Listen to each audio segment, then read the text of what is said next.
Leo nakwenda kuongelea kuhusu dawa ya FeFo, ina maana ferrous sulfate, kuhusu wajawazito, kuhusu hii dawa wanaopewa lakini hawatumii, baadhi yao hawatumii pasavyo kulingana na changamoto za kawaida wanazozipata.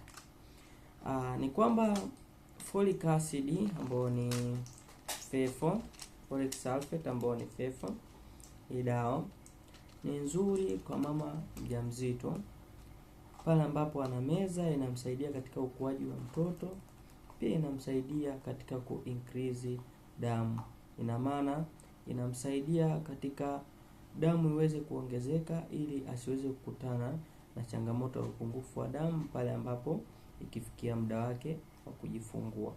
Na ndio maana mama mjamzito yale marudio yake ya kliniki anakuwa anapima damu na mkojo. Kwa hiyo insufficient of blood, one kama je ina increase, je inaendelea au inaendelea kupungua, ili watafute namna gani ya kumsaidia. Lakini pia hii dawa ambayo ni ferrous sulfate ina madini ambayo inasaidia pia mtoto katika ukuaji. Katika ukuaji wa mtoto tumboni kuna mambo mengi. Je, mtoto anaweza akazaliwa pia na changamoto pia kama kichwa kikubwa. Sasa ili kuepuka na kichwa maji, mengine matatizo ya macho kuvimba, inabidi umeze FeFo ili kuweze kumkinga mtoto wako kabla hajaingia kwenye matatizo kama haya. Lakini inatokea changamoto kwamba wajawazito wengi wanalalamika kwamba wakimeza wanapata kichefuchefu, wakimeza wanapata 1 2 3. Sasa unashauriwa kuendelea kumeza dawa. Unameza kadri unavyoendelea kumeza ndivyo inavyoendelea kufanya kazi mwilini. Mwisho utakavyoanza kumeza itakuwa na kusumbua kichefuchefu, lakini ni nzuri kwa sababu ndio itakusaidia kujifungua mtoto ambaye yuko na akili timamu, alafu yuko na afya nzuri. Kwa ushauri wangu ni kwamba wajawazito msiwe tunawapa dawa ambazo zinasaidia katika faida yako wewe na mwanao pia na familia yako. Wewe hapo unaweza ukazaa huyo mtoto akaja baadaye kunisaidia mimi, kamtuma chochote kitu dukani pia. Kwa hiyo ukijifungua salama, ukijifungua mtoto mzuri, pia ni furaha kwangu. Kwa hiyo ndio maana tunajitahidi watu wote wa afya kuwapa FeFo kwa ajili ya kusaidia ukuaji wa mtoto.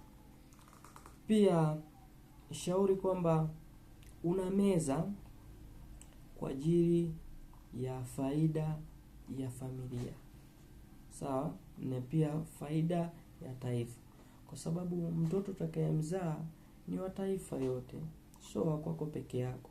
Kwa sababu atakapofanya kazi na yeye atakapoajiriwa au asiajiriwe, atafanya kazi zingine, atakuwa anasaidia.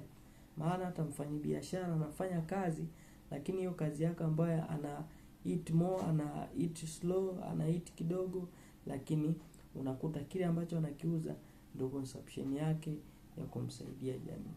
Kwa hiyo wote tuweze kuplay role ya kukumbusha wajawazito tukiwa nao majumbani kwetu waweze kutumia dawa ya FeFo ili waweze kuzaa watoto ambao pia ni wazuri, wana akili timamu, wana afya nzuri. Ndio. Nashukuru. Naitwa Kevin Pius Makoa. Kama unapenda tips za kifamasia za dawa kama hizi, please consider following me katika account yangu ya YouTube. Naitwa Kevin Pius Makoa. Ukifika pale subscribe na kucomment ili tuweze kuincrease madini. Asante.